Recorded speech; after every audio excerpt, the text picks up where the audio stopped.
He hadn't meant to idealize her, to put her on a pedestal, to overwhelm. Radiant she was. She drew people in, shook their hands, pulled up chairs for them. "Are you the organizer?" Oh, she'd been asked. No, she wasn't. Just a woman with a smile, a woman in a sundress who scooted over and made room for others. What was her name again? And then she directed her smile at him, her warmth, her questions. Matthew stirred in his seat, gripped tight the neck of his bottle so as not to tremble. He did that sometimes, or rather, the nerves did, as though they were an entity of their own. "What does your tattoo mean?" she asked, leaning in, both hands on the edge of her seat, as though to anchor her curiosity. Juvenile energy, something young and endearing about her gap-toothed smile. "I drew it," said Matthew. A ghost, an illustration he'd scribbled in his notebook the day his dad ignored his new shoes, leather. He traded in his scruffy Vans and their worn tongues because real men, not boys, wore real shoes. "Really?" said the woman, wide-eyed. "What does it mean?" Cliché question, but it was she who'd asked it. "I think I felt invisible," he said. "What does that feel like?" Right. How would she know? And how would he know that she was more than a bubbly personality, a pretty face, a question mark? Do you listen to everything others say, or do you stare through them? Do you see what isn't there? Cafe, worn leather seats, pamphlets scattered across the windowsill. Matthew stuttered, hands jittery as he spoke, responded. Had she noticed? Her eyes fell upon his trembling fingers, his body quivering like the crown of a tree, voice rustling as light as leaves. "So, what brings you to Lille?" he asked. Silence. Fill the silence. He felt too visible beneath her gaze, fiddling with a sugar sachet. He watched as her lips moved in response, how a smile flittered here, there, disappeared, how her eyes crinkled, brown-green, hazel, freckles sprinkled across her sunburnt cheeks. Dead skin on her nose peeling like dry glue, nasal hair untrimmed, upper lip in need of a wax, though plump and pink and soft, he bet. She was far from perfect. She was an ordinary individual with ordinary flaws and ordinary ideas, mediocre even. He wouldn't idealize her, not this time, not again. She'd do, just like this, just as she was. And hadn't he grown? Aware of his own patterns, he was. "What about you?" she asked. "What about me?" "Pourquoi es-tu venu à Lille?" Sweet accent hers, her voice changed in French, regressed, rather. The voice of a girl, always curious, always inquiring, douce, and he might just burst with nervous laughter, might just grab her hand, kiss her feet. Happy, he was, merely to be in her orbit. Happy, he was, to sit across from her in an orange summer dress, doe-eyed, as pretty as a present with ribbon tied. But he was no longer one to idealize, remember? And happy, it was the right word, ordinary, just like him and just like her. At least that's what he told himself. "But you don't know me," said Nora, head propped up on a pillow. "I know," said Matthew. "I've been reminding myself that you're just another individual too, and that you're flawed, that I'd have to accept that version of you. It sounds like you've been thinking a lot about me." "I have. Idealizing me, really? I'm trying not to, hence why I've been thinking about your flaws. But that's also obsessive. I don't want to be anybody's lime rent object. It's reductive, dehumanizing even, nobody ever sees me. They project their fantasies, their desire onto me.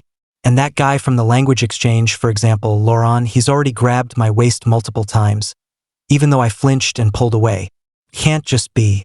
Ever, it seems. Well, now you're making me feel guilty for being attracted to you. We can go back to being friends if it makes you feel better. But I'm not sure I'd be able to." "Maybe," said Nora, dragging herself out of bed. "Coffee? Hi, Matthew. I think we got carried away last night, and I'm feeling a little uncomfortable. Is it okay if we go back to being platonic? If so, are we still on for the fireworks? I would bring my friend along. Send." Pages and pages of text. Nora scrolled indefinitely. Disproportionate, it was. "You can't tell me how to feel, my feelings are mine, and I care about you now. You initiated intimacy. Don't tell me not to get attached. I don't resent you, but..." Page after page. Like kissing him was a contract. "You're afraid of intimacy, but deep down I think you're open to a romantic connection. It's just that you've been hurt before. You're closed off, sure, but you're just scared. Page after page. Like kissing him was a sentence. He'd made her tea and microwaved leftovers, kissed her while she was drunk, and now she was emotionally responsible for this near stranger? 3 times they'd met. First, the language exchange. Then, coffee. Finally, at a bar after a bad date. And now he expected love as though it were an exchange, a currency, a food stamp. Starving he was, and he devoured the thought of her, licked the bones clean. Matthew, she wrote, I'm feeling overwhelmed. You've crossed several of my boundaries, and now you're psychoanalyzing me whom you don't know. Maybe I'm afraid of intimacy, sure, but not with you. I simply don't want to be with you, and that's okay. Nora flinched at his response. You should be more considerate about the feelings of those you decide to initiate intimacy with. Hi, Matthew, we don't know each other well enough to be having this kind of conversation or this level of emotional intensity. It's inappropriate and unfair. I won't have it. Blocked her, he did. Unblocked, new message. Sure, I shouldn't have sent you all that at once, but I stand by what I said. And it's none of my business what you're like with other men regardless of my opinion. And I was dishonest about my emotions yesterday because I felt used, and rightfully so. Just send me your bank details so I can pay you back for the beers you insisted on buying me despite me expressing my discomfort. But I wish you the best here in Lille. We don't own the rights to how we're perceived or imagined by others. But that doesn't mean it isn't violating. What had he done with the thought of her? And why could she feel it? Why was it palpable? Why could she smell it hanging in the air like spoiled milk? Why could she taste it in every forkful of instant noodles? She pushed her bowl aside, fork cluttering against the porcelain. She'd lost her appetite, dry-gagged.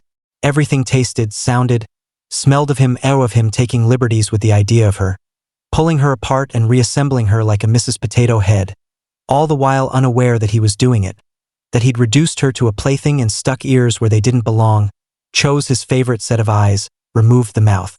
Who needs one, anyway, when you're a blank face projected onto? Arbitrary, you're rendered.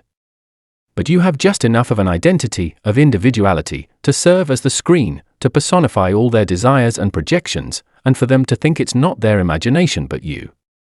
Nightmares sometimes linger, their fingerprints loud and luminescent on the waking world. Nora lay in bed, heart pounding in her chest. He'd followed her, he had. Wide awake. Bad dream. And now she rose, afraid she'd find him outside her apartment door or in her stairwell. Fastened the chain lock, she did. Shut the curtains 3 stories high. Turned on the kitchen light above the stove to dispel the darkness should it morph into a man who'd lived God knows what with the fantasy of her, a man who resented her autonomy, her boundaries, her refusal to assume the role he'd cast her in. But what if he was outside somewhere? What if he saw her light come on? Nausea and goosebumps evoked by a near stranger. A near stranger who'd conjured up a narrative centered around her and him, a narrative which he seemed to believe despite its non-reciprocity. Limerence, it wasn't flattering but degrading, reductive, dehumanizing. He'd poured into her all his expectations, as though she were a container, a heart-shaped cake pan. Matthew pulled at the doorknob, but it caught in its frame. Locked. If he could just speak to her in person? Cold, it was, wind climbing up his spine and caressing his neck. He sat on the curb, shoulders hunched, watched a group of drunken girls trip over themselves, squeal, their heels clinking like ghost stones. One stumbled across the road, and past him, jangling keys, metal scratching against the keyhole, creaking door. His dirty shoe, a door jamb just in time. Then, he followed her in and sat in the stairwell outside Nora's door. Rehearsed his lines in his head. Then aloud. Knock, knock. If he could just speak to her in person? Knock, knock.